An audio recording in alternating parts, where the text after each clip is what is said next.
Hola, estás escuchando De piel a cabeza, un recorrido por tu salud con Ana y Rosa Molina. porque sabemos que el conocimiento es la mejor medicina.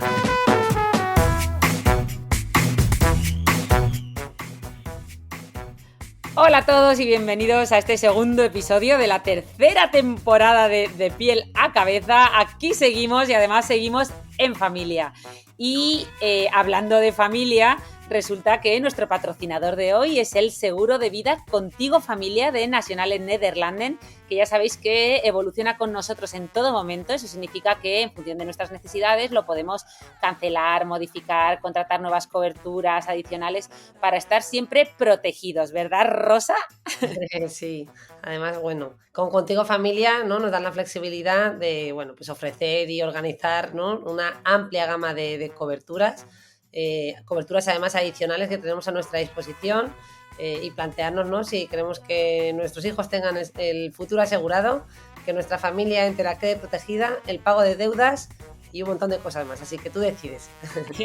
Claro que sí. Y si os animáis y lo decidís, ya sabéis que podéis contratarlo y tenéis mucha más información sobre el seguro Contigo Familia de Nationale-Nederlanden en nnespaña.es o llamando al 900 300 066. Así que muchísimas gracias a Nationale-Nederlanden y al seguro Contigo Familia por apoyar historias como la de hoy, temas como el de hoy, que son temas, yo creo que vitales, ¿no? Como todos esos cambios que se producen no solo en la apariencia física, también en nuestra gestión emocional, en nuestra salud mental ante un diagnóstico de cáncer, ¿verdad, Rosa?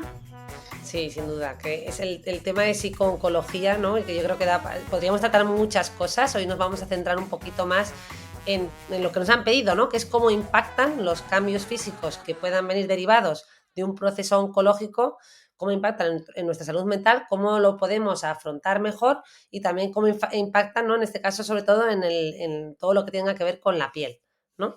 Pues sí, porque al final todos los cambios en la apariencia física, que además muchas veces aparecen con frecuencia de enfermedades o en este caso de tratamientos oncológicos, al final pues son una fuente de estrés, ¿no? A la que los pacientes pues se tienen que enfrentar, ¿no? Y yo creo que esa capacidad de cada uno para aceptar y adaptarse a estos cambios, pues al final repercute, ¿no? Directamente en cómo está emocionalmente, cómo está su calidad de vida, cómo funciona a nivel personal, a nivel familiar, social e incluso laboral, ¿no? Entonces, antes de aterrizar directamente en el tema oncológico, en general, Rosa, y abstrayéndonos un poco, ¿cómo nos influye en general el cambio en nuestra apariencia física? Claro. Mira, de hecho yo recuerdo que hemos hecho un podcast, no sé si era apariencia física o era más bien belleza, ¿no? Que hablábamos Se de llamaba esa carta Belleza de con cabeza, el episodio. ese, ¿no? Que hablábamos de nuestra carta de presentación, que es esa imagen, ¿no? Debatíamos sobre la ventaja social, sobre, pues cómo impactaba en nuestro mundo, interrelacional, ¿no? En el mundo en el que nos relacionamos. Al final, la relación con nuestro cuerpo y con nuestro aspecto físico, pues tiene que ver muchas veces con nuestro concepto y la imagen que tenemos con nosotros mismos, ¿no? O sea que a lo largo de nuestro desarrollo esto tiene un impacto. Y lo que sí que sabemos, así de manera genérica, ¿no? Es que cuando hay una insatisfacción corporal, sea por el origen que sea, esto nos lleva a una deterioro, ¿no? De nuestra percepción de la imagen corporal y por tanto a un impacto emocional. Un impacto que lleva a colocar a la persona en una crisis en la que ésta se puede sentir con una elevada vulnerabilidad psicológica, es decir, que nos colocaría, ¿no? En una situación de vulnerabilidad. Y esto es lo que vemos en procesos oncológicos muchas veces porque, ¿no? Se impacta, por supuesto, se impactan muchas funciones, pero en concreto en el podcast de hoy nos íbamos a dedicar, hemos dicho eso, al aspecto más físico. Sí, además, Rosa, todos estos cambios pueden ser temporales o permanentes, ¿no? Lo cual entiendo que va a tener también un impacto, valga la redundancia, en el impacto que van a producir, ¿no? Claro, claro, yo creo que, nosotras lo vamos a abordar de una manera genérica, pero que todo hay que cogerlo con matices, ¿no? Porque habrá cambios que sean temporales, como puede ser la caída de cabello o alteraciones en la piel, otras pueden ser más permanentes, ¿no? Como el resultado de una cirugía, una cicatriz, una amputación. Y también además habría que hablar de cuándo queda una incapacidad funcional, porque no es lo mismo que tengas simplemente un cambio de tu aspecto físico que si tienes un cambio que además se acompaña de una limitación funcional, ¿no? Pues eso, que pierdas movilidad, por poner un ejemplo. Por Sí, tanto, o después de a veces, ahora ya cada vez se hacen menos las linfadenectomías, que es quitar los ganglios, ¿no? Por ejemplo, de la axila de forma preventiva, pero pues esto podía dejar un linfedema, que se llama en un miembro, ¿no? Y que dejara el miembro inflamado, pues el brazo derecho inflamado un poco de por vida, ¿no? Esto ya te altera, no solo estéticamente, sino funcionalmente, como tú decías, te limita el movimiento. Pero mm, bueno, antes de seguir, Rosa, y ya que has mencionado la imagen corporal, ¿cómo podemos definir exactamente la imagen corporal? pues mira, esto lo he buscado, Ana, porque al final no es fácil dar una definición. No, de hecho, no hay un consenso, ¿no?, de la comunidad científica para dar una definición única. Cogiendo la definición de un autor, ¿no?, que es Reich, o Reich, no sé cómo se pronuncia, este lo considera un constructo multidimensional, ¿vale?, que hace referencia a cómo nos percibimos, imaginamos, pensamos y sentimos, bueno, perdón, y nos comportamos con respecto a nuestro propio cuerpo. ¿Vale? Podríamos decir, por tanto, eso, repito un poco de una manera diferente, o sea, que al final incluye tanto la percepción que tenemos de nuestro propio cuerpo, de cada una de las partes del cuerpo, así como del movimiento de nuestro cuerpo, de los límites de este, de cómo experimentamos subjetivamente nuestro cuerpo, de los pensamientos, los sentimientos y valoraciones que hacemos en torno a este, y cómo nos comportamos y cómo bueno, nosotros le llamamos las derivadas cognitivas, ¿no?, o los sentimientos que nos evoca. Claro, el cómo nos comportamos respecto a nuestro cuerpo en función de la imagen sería un ejemplo muy claro, serían los trastornos de la conducta alimentaria, ¿no? Que son personas que perciben su imagen de una manera, ¿no? Y en función de eso tratan a su cuerpo de una manera, pues por ejemplo, haciendo restricciones alimentarias o al revés, o provocando vómitos, etcétera, ¿no? En el Bueno, caso de... no, en un ejemplo más cotidiano puede ser que tú no estés a gusto con tu cuerpo y tiendas, por ejemplo, a evitar o a ocultar ciertas partes de tu cuerpo, ¿no? O Ah. sea, que sin necesidad de que tengas un trastorno, en realidad, ¿no?, todos, tenemos una serie de comportamientos, incluso a veces rituales, en la forma en la que nos relacionamos, ¿no? Tapamos, escondemos ciertas partes que nos incomodan. Qué bueno eso, me estoy acordando del podcast que también grabamos sobre imagen corporal, que fue el de complejos veraniegos, y en ese estuvimos hablando de una cosa que me gustó mucho, que era, pues eso, como muchas veces tu percepción cambia cuando ni siquiera ha cambiado nada en tu cuerpo. Es decir, pues te pegas una comilona y aún está la comida en tu estómago, nos contabas, me acuerdo, y tú ya te sientes más gordo, ya te ves, al espejo y te ves a lo mejor más grande, ¿no? Y sin embargo, la comida aún está casi, la estás tragando aún, pero, ¿verdad?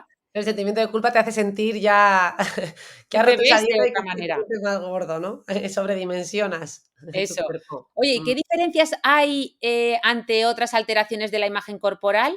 O sea, y las debidas a causas médicas, como pueda ser un proceso oncológico, ya aterrizando esto un poquito más.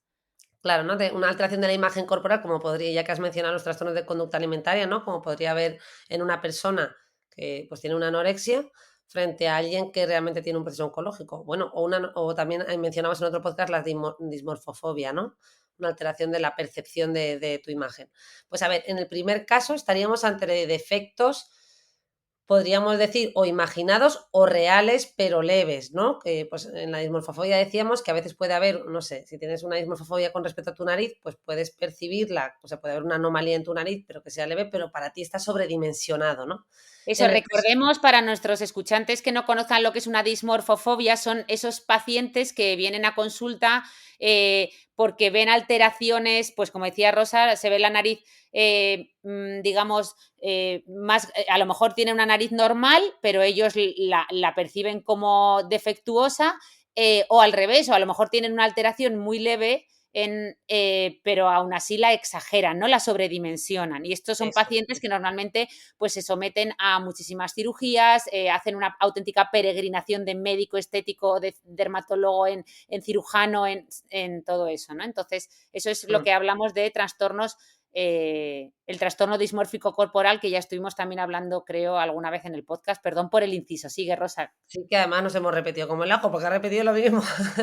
Bueno, pero dices, Bueno, tú no siempre pasa dices que nada. ¿cómo me dices siempre lo de que hay que repetir para fijar conceptos, ¿no? Eso es, eso es. Bueno, entonces en ese primer caso, ¿no? Cuando hay una alteración de la imagen, pues sería cuando hay un defecto, por tanto, imaginado o una anomalía leve, mientras que en el caso del tema que vamos a tratar hoy, ¿no? Estaríamos hablando de variaciones físicas o corporales objetivas, ¿no? Pues una asimetría, una pérdida real de una función o de un aspecto físico concreto o incluso una discapacidad. Podríamos decir que aquí lo anormal o excesivo no es la respuesta de la persona, sino la situación a la que debe enfrentarse, ¿no? Esto lo cuenta muy bien en un artículo de la Universidad Complutense Ana Isabel Fernández, que es un artículo que he rescatado para este podcast. Y bueno, pues un poco además en este artículo menciona, ¿no?, que al final va a ser muy importante en cómo abordemos esto, nuestra capacidad para aceptarlo e integrar en una nueva imagen corporal, ¿no? Así como encontrar soluciones y alternativas que nos permitan minimizar pues todas las limitaciones que esto pueda conllevar. Vale, y entonces, ¿cuál es el impacto psicológico como tal de esta insatisfacción? Pues bien en Derivada base de bien con fundamento, pues, por ejemplo, por los cambios asociados a un diagnóstico, de un cáncer, o bien, como dices tú, a lo mejor como más menos fundamento, ¿no? Que es algo que es más subjetivo, una percepción subjetiva del sujeto, pero que realmente no hay un problema. Igualmente tienen un impacto psicológico, ambas situaciones. ¿Y cuál es ese impacto? Bueno, aquí podemos como enumerar varios puntos, ¿no? Pues por un lado, ese impacto puede ser sobre nuestra autoestima, ¿no? Que nos produzca una menor autoestima, que impacte sobre nuestro autoconcepto, sobre nuestros problemas bueno, más que problemas, sobre nuestra propia identidad, ¿no? Como que no nos reconozcamos en ese cuerpo o lo vivenciemos como que estamos perdiendo feminidad, por ejemplo, en el caso de un cáncer de mama, ¿vale? También nos puede provocar ansiedad, nos puede provocar problemas sexuales, síntomas o trastornos depresivos. Yo creo que si tiramos de la lista nos saldrían un montón de cosas. En cualquier caso, esta misma autora que mencionaba, de la Universidad Complutense, comenta que, curiosamente, ¿no?, la mayor parte de los estudios en pacientes oncológicos se han centrado en aspectos relacionados más con la calidad de vida y hay pocos específicos sobre alteraciones o trastornos psicológicos derivados de estos, ¿no? Entonces, desde luego que siempre hay que, ¿no?, seguir haciendo investigación en este campo y ver realmente, pues eso, qué impacto tienen. Además, fíjate que no solo faltan datos a nivel de impacto psicológico, sino que también la mayor parte de los estudios se han hecho en determinados tipos de cáncer, ¿no? Por ejemplo, con mucha más frecuencia se han hecho en cáncer de mama frente a otros procesos oncológicos.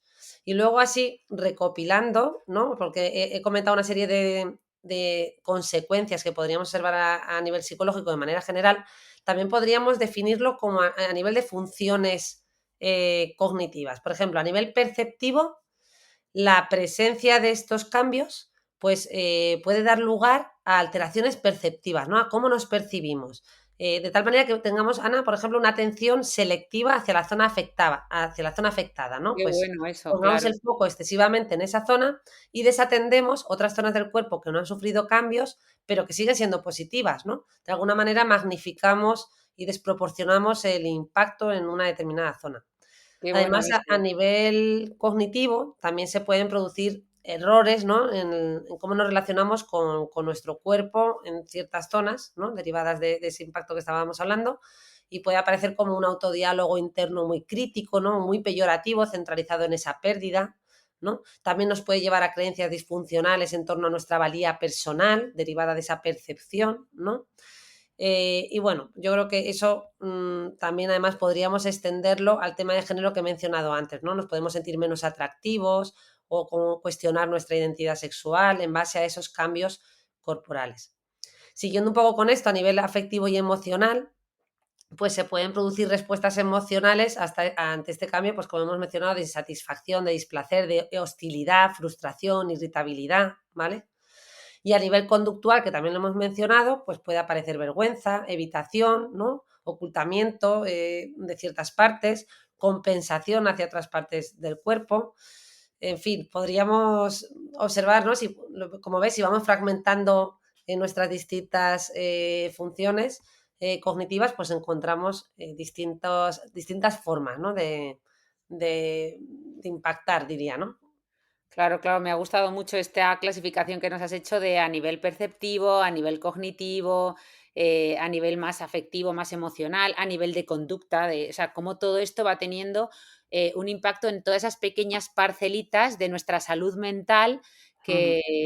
que claro, que lo has explicado muy bien, pues, y has puesto un ejemplo pues, muy interesante del tema de género, porque muchas veces, claro, en los tratamientos, pues, por ejemplo, de cáncer de mama y otros, pues, claro, hay cambios en la textura de la piel, por el tema hormonal, pues se pueden acumular grasa como lo acumula a lo mejor otro género que no es el tuyo y sentirte pues que pierdes erotismo, sensualidad, o sea que yo creo que son temas que podríamos estar hablando o sea, durante mucho tiempo porque al final, y esto me ha gustado mucho también ese hincapié que hacías de a nivel conductual, cómo muchas veces nos centramos mucho en ocultar, disimular ese defecto y empezamos a adoptar conductas, pues eso, como cambiar nuestro estilo de ropa, intentando a lo mejor usar ropa muy ancha y estamos magnificando algo que muchas veces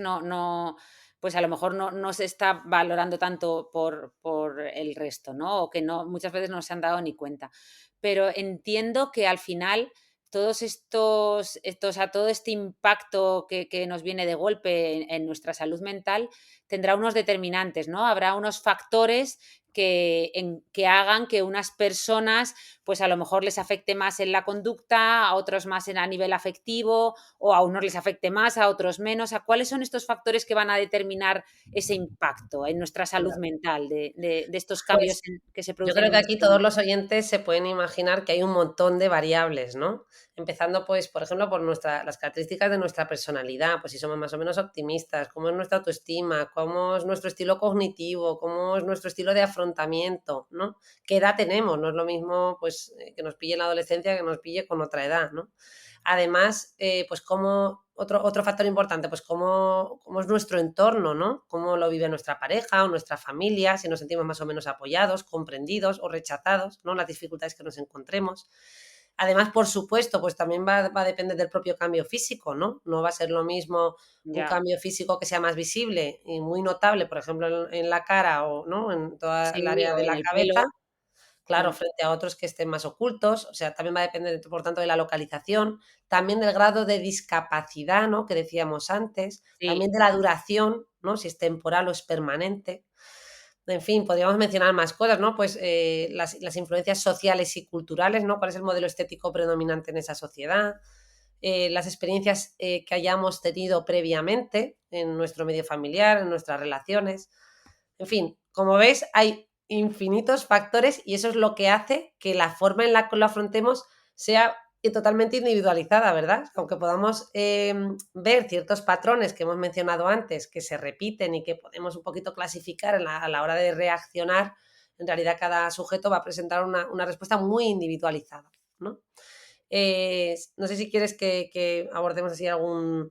hombre, ya aprovechando que yo me dedico al tema más externo, ¿no? Que yo soy médico externista, es decir, dermatóloga, que ya sabéis que la piel refleja, pues fíjate, esto es un gran ejemplo, ¿no? El tema del cáncer es un gran ejemplo de cómo muchas veces los dermatólogos establecemos diagnósticos que la gente dirá, bueno, ¿cómo ha sido el dermatólogo el que ha hecho el diagnóstico de un cáncer? Pues, por ejemplo, porque a esta persona le ha cambiado el color de la piel, ¿no? O porque le han aparecido unas lesiones que nosotros sabemos que son lo que llamamos síndromes paraneoplásicos, por ejemplo, pues son enfermedades cutáneas que aparecen en el contexto de un cáncer, ¿no? Entonces, más allá de eso, es decir, que lo que quería decir con esto es que los dermatólogos somos como médicos internistas, pero en este caso externistas, es decir, al final la piel es un reflejo de todas las enfermedades a nivel global de que se dan en nuestro cuerpo y se reflejan, ¿no? Entonces,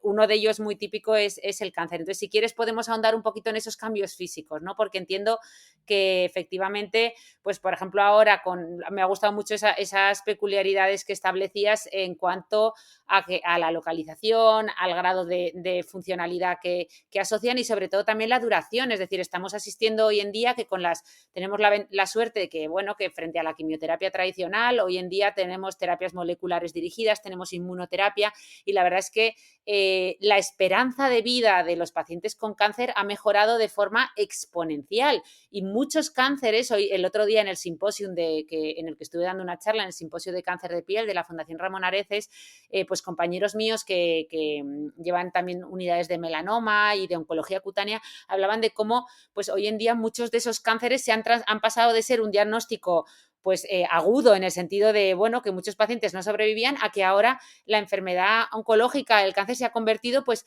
en una enfermedad más crónica, ¿no? En algunos casos, oye, que nos va a acompañar a lo mejor durante toda nuestra vida, pero no nos va a provocar el fallecimiento y nos va a permitir vivir muchos años, ¿no? Entonces, eso son noticias muy, muy buenas, pero entiendo que eso también prolonga estos cambios en el tiempo y a lo mejor pues el tener una gestión emocional, como decías, pues hay gente que lo afronta como con más optimismo, ¿no? O incluso lo socializa más o lo comparte más, pues todo eso entiendo que influye, ¿no? Claro. Si quieres, podemos desgranar alguno de los puntos. El primero sería, entonces, un poco eso, profundizando en qué, con el componente físico y de localización y de discapacidad que nos produce, lo que sabemos es que lo que los enfermos o las personas que mayor riesgo de desarrollar problemas psicológicos y sociales tienen son aquellos que presentan una mayor deformidad y disfunción física, o sea, la palabra disfunción, ¿no? O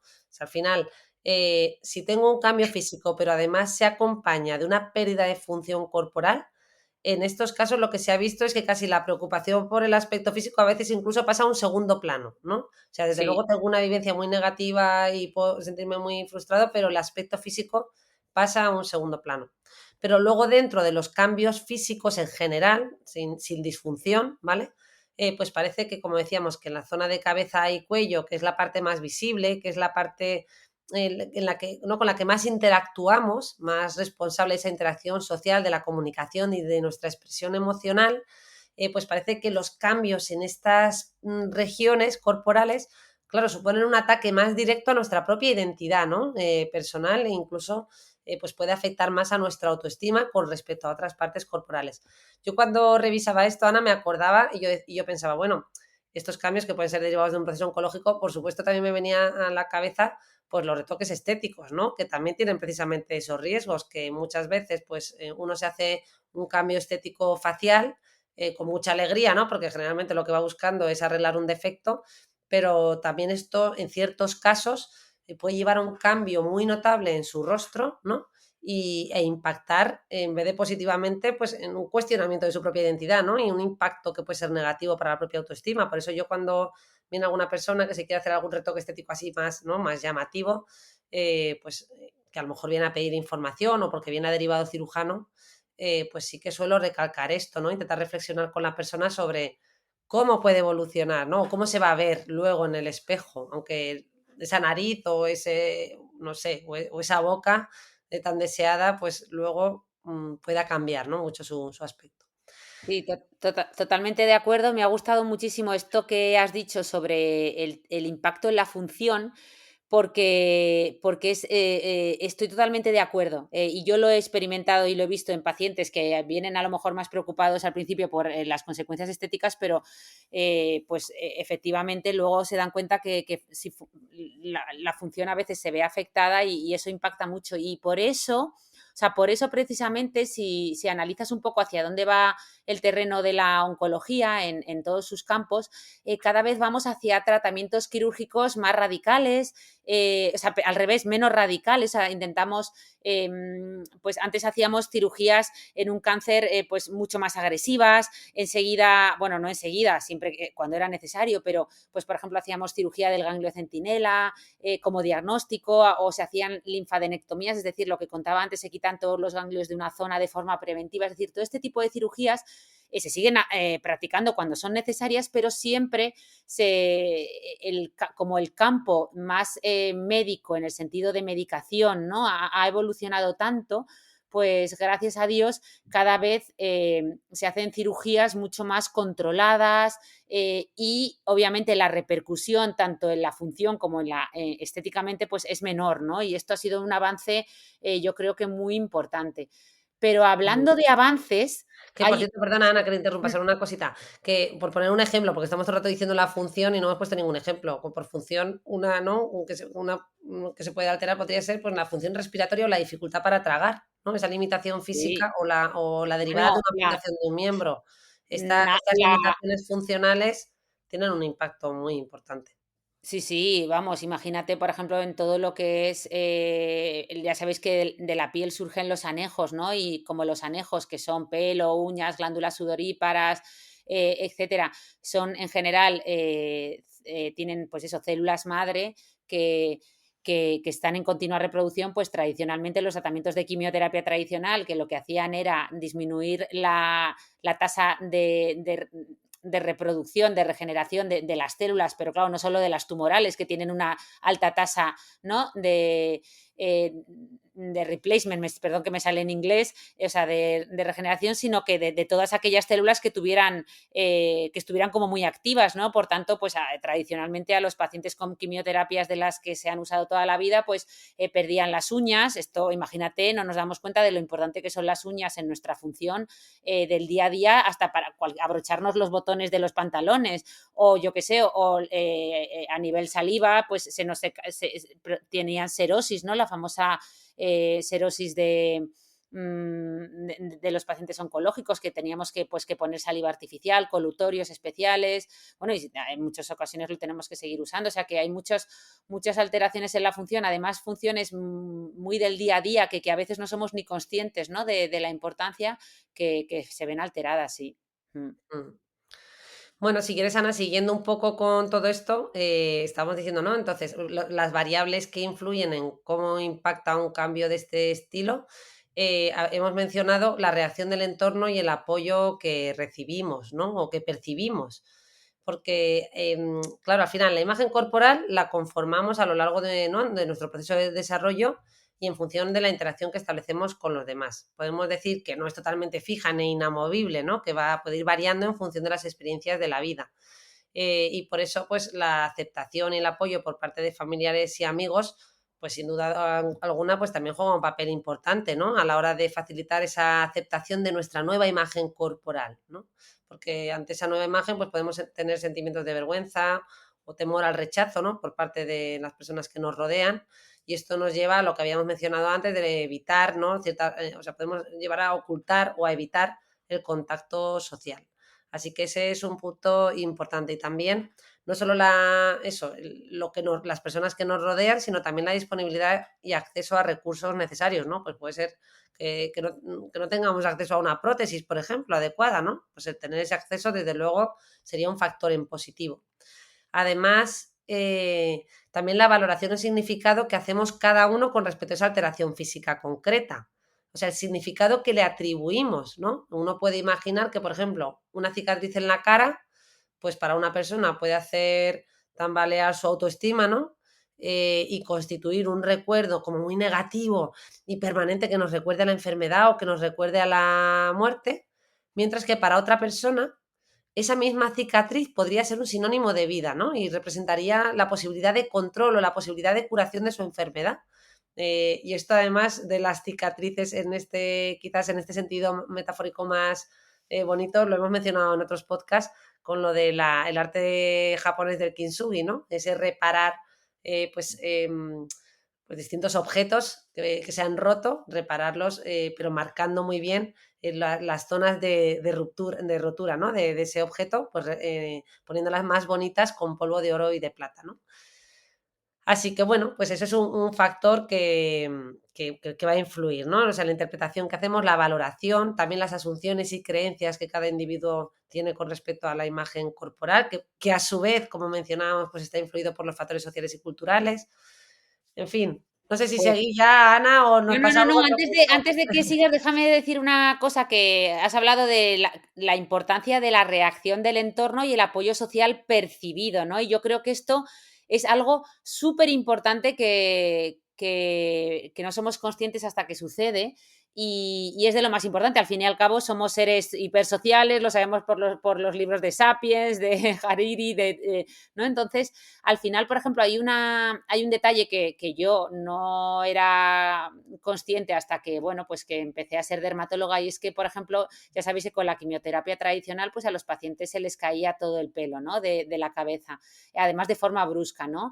Muchos pacientes ya lo sabían y, como sabéis, pues previamente planifican y se afeitan la cabeza, ¿no? Pues hay un gesto muy bonito, no solo bonito, sino que yo creo que es importantísimo, y es que en muchas ocasiones los familiares de esa persona que se va a afeitar la cabeza se afeitan la cabeza con ella, ¿no? Entonces, pues es muy típico que, oye, me toca tal día empezar la quimio, me voy a afeitar la cabeza este día. Bueno, pues no solo se lo afeita el paciente, sino sus familiares, ¿no? Pues como símbolo de, oye, aquí estamos, ¿no? Perdón que hasta me emociono, pero ese, como lo he visto en consulta, es algo que a mí personalmente me parece un apoyo social muy importante, y sobre todo del entorno más cercano, que no, a ver, es muy simbólico, que no hay por qué afeitarse la cabeza para apoyar a un familiar que esté pasando por algo así, ¿no? Pero es un ejemplo de esa solidaridad tan bonita que muchas veces emociona y es muy importante, ¿no? A la hora de apoyar a una persona que está pasando por esto, ¿no? Sí, sí, me ha gustado mucho, sin duda. De hecho, fíjate que no sé si quieres abordar ahora otro tema, pero estaba pensando yo, ¿no? Digo, ahora me va a preguntar que qué es lo que nos hace más resistentes, porque unas personas Eso, pues lo llevan mejor, otras personas pues les cuesta más, ¿no? Ya, bueno, ya hemos visto que es que influyen tantos factores que no podríamos en realidad reducirlo a tres cosas. Pero bueno, quizás esta pregunta a veces la formulamos con respecto a las características de personalidad, ¿no? La gente nos dice, bueno, en cuanto a personalidad, ¿cuáles son los factores que más nos protegen, ¿no? Y justo uno de los factores que más nos protegen es eso, el sentimiento de pertenencia a un grupo, ¿no? Con la guay. disposición de ayudar a otros y de pues, sentirte que perteneces y que recibes y te beneficias del apoyo mutuo, ¿no? Ese es un punto, De una ahí la característica. importancia que existan las asociaciones de pacientes con cáncer, vamos, la Asociación Española contra el Cáncer, etcétera, porque Mm, al final es gente que da un apoyo impresionante y que han pasado por lo mismo que tú o están pasando. Bueno, perdón por el inciso, pero sí, quería poner en valor las asociaciones de pacientes que hacen una labor espectacular sin en todas duda. las enfermedades y sobre todo en el cáncer. Necesitamos ese apoyo. Mm. Bueno, y luego otros factores, así otras características protectoras de, repito, más respecto a la parte más de personalidad, pues sería que, ¿no? Nuestra capacidad para ser flexibles, para adaptarnos a las distintas situaciones, nuestra capacidad para tener más habilidades de solución de problemas, ¿no? Cuando hablamos de solución de problemas nos referimos a ser capaces de encontrar varias alternativas ante un mismo dilema, ¿no? Ante una misma situación adversa. Además, pues parece que las personas que son más resistentes pues tienden a percibir más los cambios como una oportunidad de crecimiento personal, ¿no? Como este ejemplo también que veíamos de la cicatriz, ¿no? Como podíamos percibirlo de una manera o de otra. Y también se ha visto que las personas con una personalidad más resistente pues tienen lo que se llama un locus de control interno. Locus de control interno es básicamente sentir que tienes capacidad para influir en lo que te sucede, ¿no? Que locus de control externo sería lo contrario, en plan, no hay nada que yo pueda hacer, esto es el destino y ya no hay nada que yo pueda hacer, ¿no? En el locus de control interno tengo un sentimiento de autoeficacia y de confianza en mí mismo para cambiar el rumbo de los acontecimientos, ¿no? Hacia nuestras propias metas y nuestra capacidad para persistir, etcétera. Así que, bueno, yo creo que podemos decir un poco, esos serían los rasgos de una personalidad resistente que nos permitirían reaccionar con una menor intensidad emocional ante estos cambios, ¿no? De la apariencia física. Y seríamos más capaces de movilizar y optimizar nuestros propios recursos para aceptar el cambio y superar esta nueva situación, ¿no? Hay Oye, qué autores que le interesante llaman este el... concepto, perdona, que te corte un nanosegundo, lo Sí, de personalidad resistente. Además, es como muy de pandemia, ¿te acuerdas del resistiré? Yo creo que ahí todos aprendimos lo que era también un poco este tipo de personalidad, esta personalidad resistente. Me encanta ese concepto.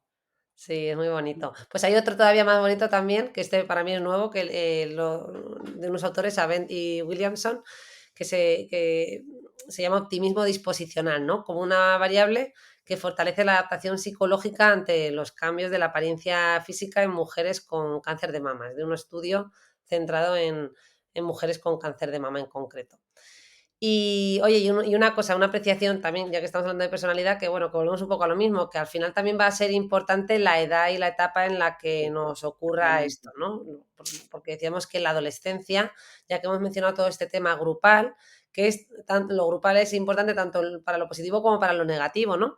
En la adolescencia valoramos muchísimo más cómo nos ven los demás, porque estamos en esa etapa, ¿no? En la que estamos necesitando sentirnos identificados con un grupo de referencia, con lo cual cualquier crítica o cualquier vivencia de rechazo impacta de una manera mucho más importante pues en eso, pues en nuestra vida, en nuestro mundo emocional.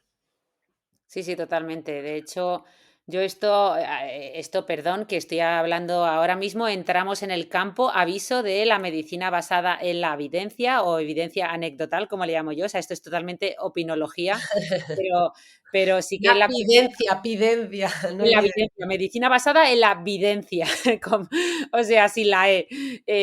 Cuando la gente empieza a contar su experiencia personal. No, pues yo en consulta, pues aquí estoy yo, como dice Cristina, ¿verdad? Mitre, como abuela cebolleta, contando una percepción personal que tengo en consulta, y es que es verdad que hay muchas pacientes que, pues a lo mejor el tema, por ejemplo, de la reconstrucción del cáncer de mama, ¿no? Que vienen a veces y aún no se han puesto las prótesis o han pasado ya unos años desde que les quitaron a lo mejor la mama y no se han tatuado o sea, el complejo areola-pezón y les digo, bueno, pero venga, vamos a acelerarlo y las veo como sin prisa. Bueno, tú tranquila, si yo estoy muy bien en mi pareja, como diciendo, esto tampoco es algo que a mí me afecte y sin embargo a lo mejor muchas veces en gente más joven sí que o sea, obviamente depende de muchísimos factores, pero sí que este factor edad también lo he podido comprobar en consulta, ya digo, basado en la evidencia anecdotal, completamente anecdótica, que no tiene por qué ser así, ¿eh?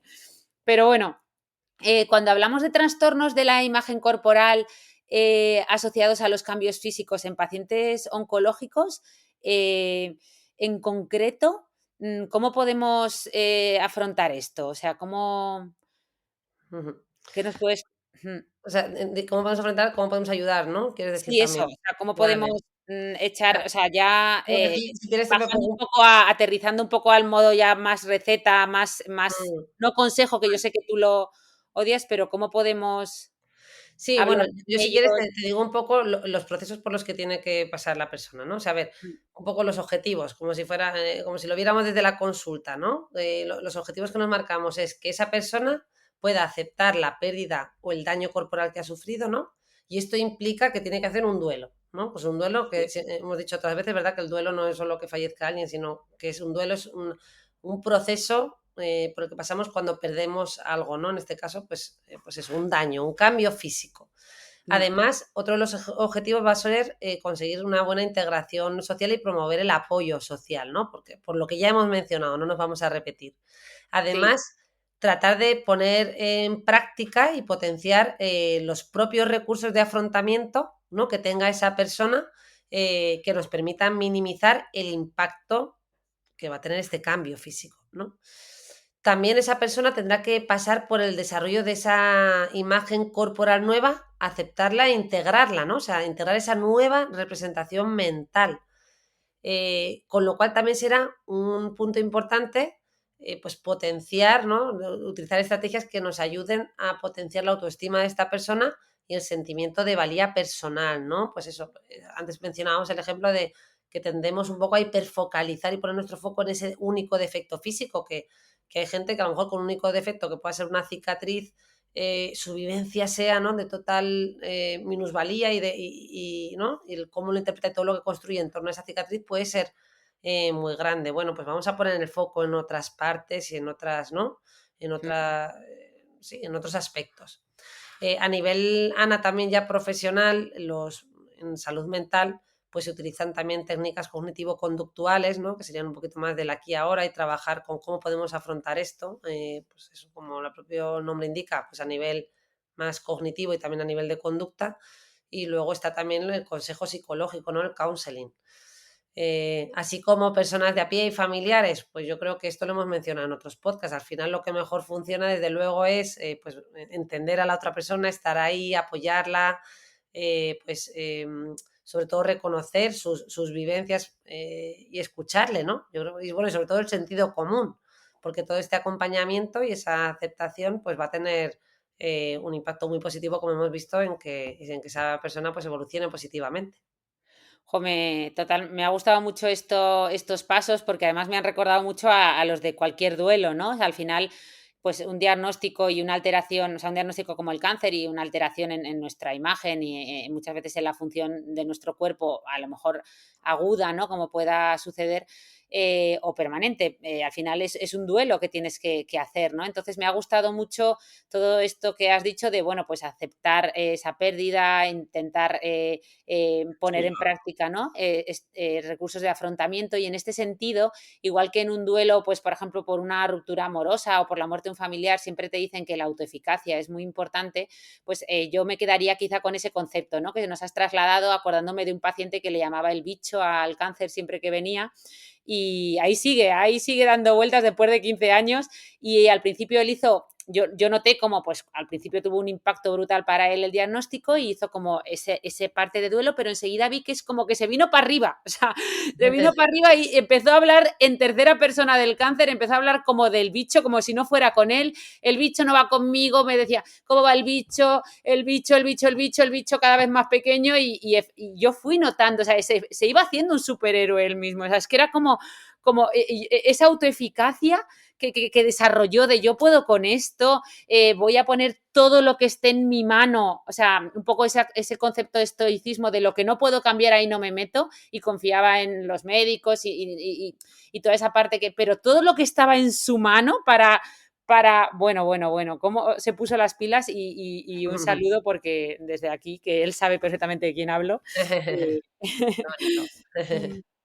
Así que nada, oye, ¿y qué pasa? ¿No vamos a hablar nada de mi tema, de la imagen como tal, de la ¿Eso piel, era para otro podcast o para este? lo que quieras? Yo creo que podemos decir alguna pincelada, ¿no? Y ya terminamos con eso, ¿o qué? Venga, pues venga, Venga. vamos a ello. Si quieres, cuéntanos tú ya a nivel más específico. Hemos hablado de impacto físico en general, de impacto emocional, de los cambios que puedan derivarse de un proceso oncológico. Tú que estás en el campo de la dermatología y además has trabajado en el campo en concreto ¿no? de la oncología por el tema del melanoma, Ana, cuéntanos un poco cuáles son los cambios más habituales en la piel. Pues sí, porque mira, Rosa, yo además las tres especializaciones así que tengo, o las tres aspectos que más he trabajado en dermatología son la dermatología oncológica, que yo en la Fundación Jiménez Díaz durante muchos años he llevado la unidad de melanoma y cáncer de piel. También he hecho muchísima y me he especializado en dermatología estética y en tricología, que son como yo creo que tres de las cosas que suceden a estos pacientes, ¿no? Entonces, efectivamente, mira, los tratamientos oncológicos, en general, la mayoría, al final terminan afectando a la piel, ¿no? Y los efectos adversos que vemos más frecuentes en la piel, debido a estos tratamientos principalmente, aunque también a la enfermedad como tal, pues son principalmente erupciones. Estos pacientes suelen tener también muchísima sequedad en la piel, mucho picor. A veces tienen fotosensibilidad con el sol. Como decíamos antes, también tienen daño a los anejos cutáneos, principalmente al pelo y las uñas. Eh, También las mucosas, que no se nos olvide que la piel en determinadas zonas del cuerpo se transforma en una piel modificada que se llama mucosa, pues por ejemplo en el interior de la boca, en el interior de la nariz, en el interior, o bueno, en nuestros genitales, en el ano, y todas esas mucosas que a veces no somos conscientes, pues cuando se dañan, ¿no? Cuando se altera su función, pues puede ser muy molesto, ¿no? Pues esa sequedad, esa falta de saliva para tragar, la saliva es súper importante, ya lo hablamos en un episodio de este podcast, para digerir los alimentos, para percibir el sabor, ¿no? Y incluso para hablar necesitamos saliva, ¿no? Entonces todo eso influye y también obviamente todo el campo de la radioterapia. Al final se produce también en la piel una radiodermitis, que viene de la palabra radio, derm, que es piel, y itis, que es inflamación, una inflamación de la piel debido a esa radiación, ¿no? A la que la sometemos. Entonces, bueno, todos estos cambios, como tú muy bien decías, conllevan unos cambios en la apariencia física, pero también unos cambios a nivel funcional, ¿no? Pues que muchas veces, pues como tú decías, tienen un impacto incluso mayor, ¿no? Hmm. Oye, y Ana, ¿qué consejos le podemos dar ya que tú me haces la trampa de los consejos, me voy a ir directamente a esa parte, a, a alguien que está pasando por un tratamiento oncológico en el antes, el durante y después de ese tratamiento? Pues sí, Si es sí, que lo me puede primero es contestar que brevemente. sí, sí, lo primero es eso, que sepan que la piel va a ser un órgano que va a tener, pues, un papel protagonista, ¿no? En ese proceso oncológico, pero porque va a estar en general mucho más sensible de lo habitual, pues como hemos dicho, podemos tener sequedad, picor, eso es bastante frecuente, pero que bueno, que si nosotros sabemos adoptar una serie de cuidados para mantener una buena higiene, ¿no? de nuestra piel y mantenerla más saludable, pues vamos a, digamos, adelantar mucho y sobre todo poder prevenir muchos de los problemas a los que nos podemos enfrentar, ¿no? Por tanto, mi consejo sería realizar una buena higiene diaria con duchas que sean de agua tibia, ¿vale? Olvidarnos por completo de la esponja. Si estamos pasando por un proceso oncológico, como nuestra piel va a estar más sensible, olvidar la esponja, sino ducharnos con la mano, con pequeños toques, aplicando el jabón, utilizar jabones especiales, que ya hay o sea, ya hay laboratorios que fabrican líneas especiales para pacientes con cáncer, pero bueno, en general apostar por oleogeles, que ya sabéis que son esos jabones oleosos que tienen o sea, que limpian, pero a la vez incorporan aceites que hidratan a la vez que limpian, o apostar por los famosos jabones sin jabón, llamados Sindet, que suelen ser jabones que tienen un pH muy similar al de la piel, un 5,5, y por tanto, pues son mucho más respetuosos, ¿no? Como hemos dicho alguna vez en el podcast, con nuestra piel. Obviamente, durante un proceso oncológico, sobre todo si nos van a dar radioterapia, hay que aplicar muchísimas cremas hidratantes, bueno, no muchísimas, con una es suficiente, pero me refiero a que tenemos que hidratar muy bien la piel después del baño. Ya venden productos especiales para hidratar la piel si tenemos, pues eso, si estamos pasando por un cáncer, pero aún así, pues cualquier crema que sea hidratante, que sea densa, espesa, nos va a servir. La ropa, por ejemplo, también muy importante que la ropa sea de fibras naturales, sobre todo, pues eso, algodón, principalmente, para evitar rozaduras, obviamente mejorar la transpiración, porque pues en un exceso de sudoración en determinadas zonas con una piel además más sensible, pues es juntar el hambre con las ganas de comer, pues se puede producir una irritación más fácilmente. Y ya sabéis que en el momento que hay sequedad o algo de inflamación en la piel, aparece el picor. Y ya sabéis que el comer y rascar solo es empezar, pues si la piel nos pica y nos rascamos, pues nos va a picar más, ¿no? Entonces, bueno, este círculo vicioso se puede cortar, como hemos dicho alguna vez, aplicando cremitas hidratantes un poco frías en la zona donde nos pique, y también tenemos cremas con corticoide, antihistamínicos, ¿no? Para ayudar a controlarlo. Vale. Oye, y con todo esto que nos has contado, ya con esta pregunta acabamos. Mm. ¿Qué mejorías puede esperar un paciente con cáncer que comienza un tratamiento dermatológico? Pues a ver, puede esperar principalmente cambios, ya sabéis que pues cuando hablamos de cómo percibimos el envejecimiento, pues nosotros hablamos que cualquier persona envejece en base a tres parámetros, ¿no? Principales, por simplificando mucho, en el sentido de que por un lado perdemos calidad de la piel, también nuestros volúmenes de la faciales se van modificando y también se puede alterar, pues empiezan a aparecer arrugas, ¿no? Pues esto puede pasar después de un tratamiento oncológico, ¿no? Pues, o durante, es decir, podemos notar que perdemos luminosidad e hidratación en la piel, pues a lo mejor que nuestra piel se vea más cetrina, más apagada. eh, Podemos notar, pues eso, que perdemos algunos compartimentos grasos de la cara, pues empeoran, ¿no? Y a lo mejor pues vemos que hemos perdido un poco de pómulo, o se marca más el hundimiento de los ojos, o nos notamos con más flacidez, o como decíamos antes, pues vemos más arrugas o manchas, ¿no? Entonces, en ese sentido, en muchas unidades oncológicas hoy en día hay talleres de maquillaje, ¿no? De maquillaje que se llama corrector, pues es un maquillaje un poquito más especial que nos puede dar un plus en momentos en los que queremos pues enmascarar, ¿no? Pues muchas veces no necesitamos, sabemos que estos cambios van a ser temporales y queremos algo pues más para ese momento. tratamiento, ¿no? Pero bueno, también hay veces que por ejemplo, se pierde el pelo, ¿no? Hablábamos, o se pierde, por ejemplo, el complejo areola-pezón y tenemos que, pues necesitamos tirar de la micropigmentación o del microblading famoso para dibujar unas cejas o dibujar una areola, un pezón. En general, lo que tenemos que saber es que en muchos hospitales ya existen unidades específicas de dermatología estéticas enfocadas a este tipo de pacientes, donde se pueden realizar tratamientos con láser, con luz pulsada, con radiofrecuencia, con rellenos de hialurónico, por ejemplo, ¿no? Pues para restaurar esos volúmenes, para todas estas cosas. Y una pincelada final que sí que me gustaría, y con esto ya terminamos de verdad, te lo prometo, es el tema de la caída del pelo en estos pacientes, ¿vale?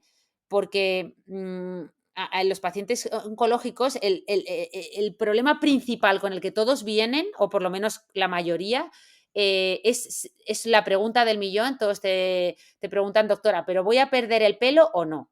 Esta famosa alopecia se llama en medicina profundo efluvio anágeno, porque claro, se pierde el pelo en la fase de anagen, que es la fase de crecimiento en la que se encuentran la mayor parte de los folículos pilosos de nuestro cuerpo. Por eso la caída es tan súbita, porque lo que hacemos es dañar directamente las células madre del folículo que estaban en crecimiento. Y la mayoría de folículos están en esa fase, ¿no? Entonces, la mayoría de quimioterapias tradicionales producen alopecia, ¿vale? Pero esto no es ni mucho menos ya tan común con las nuevas terapias que tenemos, las terapias moleculares dirigidas o la inmunoterapia. Entonces, en general, esto se ha reducido muchísimo, ¿vale? Y además también hay que entender que esta alopecia, si se llega a producir, porque, bueno, pues nos tienen que poner alguna quimioterapia de las tradicionales, pues lo importante es saber que es reversible, ¿vale? El pelo empieza a recuperarse generalmente al mes de suspender el último ciclo de tratamiento. Es verdad que al principio podemos notar que el pelo presenta características diferentes al original, ¿no? Pues a lo mejor tiene un aspecto más estropajoso, a veces incluso sale la primera tanda de pelo blanco, ¿no? Pero poco a poco va recuperando el mismo aspecto del que tenía. Y además, hoy en día, gracias a las técnicas de enfriamiento capilar que pueden realizarse incluso desde casa, hemos logrado reducir este tipo de alopecia en un gran porcentaje de los casos. Ya sabéis que estas técnicas de enfriamiento capilar, seguro que muchos habéis visto esos cascos de enfriamiento, que parece el casco de una moto conectado a un sistema de enfriamiento, pues lo que hacen es que nos ponemos este sistema de enfriamiento del cuero cabelludo durante el tratamiento con la quimioterapia, y eso hace que como que adormece un poquito a la vascularización del folículo piloso, ¿no? Entonces hace que llegue como menos cantidad de quimioterapia a esos folículos pilosos del cuero cabelludo, porque esa zona está como más dormida, está como congelada, ¿no? Entonces esto, pues oye, también ayuda, y además ayuda, como muy bien empezábamos este podcast y ya terminamos con esto, a disminuir ese impacto psicológico de encontrar pelo en la almohada de forma progresiva, ¿no? Por eso también, como decíamos, pues muchos pacientes, oye, pues optan, dicen, mira, para estar todos los días viendo cómo esto es como un martirio, ¿no? Que cada día veo pelo en la almohada y veo pelo en todos lados, pues mira, voy a cortar por lo sano, voy a afeitarme, voy a empezar a usar un pañuelo, una peluca, lo que sea, mientras tanto, y yo, pero sabiendo siempre, siempre que vamos a recuperar el cabello, ¿vale? Y con Muy esto bien. termino, perdón por el rollo. Nada, está fenomenal. Yo creo que es una información muy valiosa y que muchas veces la gente pues no siempre conoce, ¿no? Has dicho el famoso microblading, y yo me acuerdo que no fue hace tantos años que me enteré que se hacían todas estas cositas, ¿no? De lo de la areola mamaria y tal. Son cosas que Claro, a lo mejor, recordemos, si no has pasado por un proceso así, a lo mejor ni te lo has claro, no te has parado a pensarlo. claro, podemos tatuar las cejas también, y sobre todo eso que micropigmentación es más como a base de micropuntitos, y microblading ya sabéis que es como dibujar el pelito como tal, ¿no? Mm. Ujú. Pues nada, Ana, muy interesante todo. Yo espero que esto haya ayudado a muchos de los oyentes que nos han solicitado este tema, ¿no? Y yo creo que podríamos contar muchísimas más cosas, pero nada, el tiempo ya llega a su fin. Y bueno, seguro que nos van a ir mandando más propuestas y podremos abordarlo en podcast sucesivos. Así Nada, que nada, para los que seáis nuevos en esta tercera temporada, o para los que queráis refrescar conocimientos o queráis profundizar en estos temas, ya sabéis que tenemos, como hemos dicho, los capítulos de belleza con cabeza, tenemos el de complejos veraniegos, tenemos el dedicado al pelo, otro dedicado a las mucosas también, o sea que os animamos a escuchar otros capítulos. Y si después de 52 minutos de grabación que llevamos ya, tenéis ganas de saber un poquito más y habéis llegado hasta aquí. Así que nada, muchísimas gracias a todos, os esperamos en el próximo capítulo.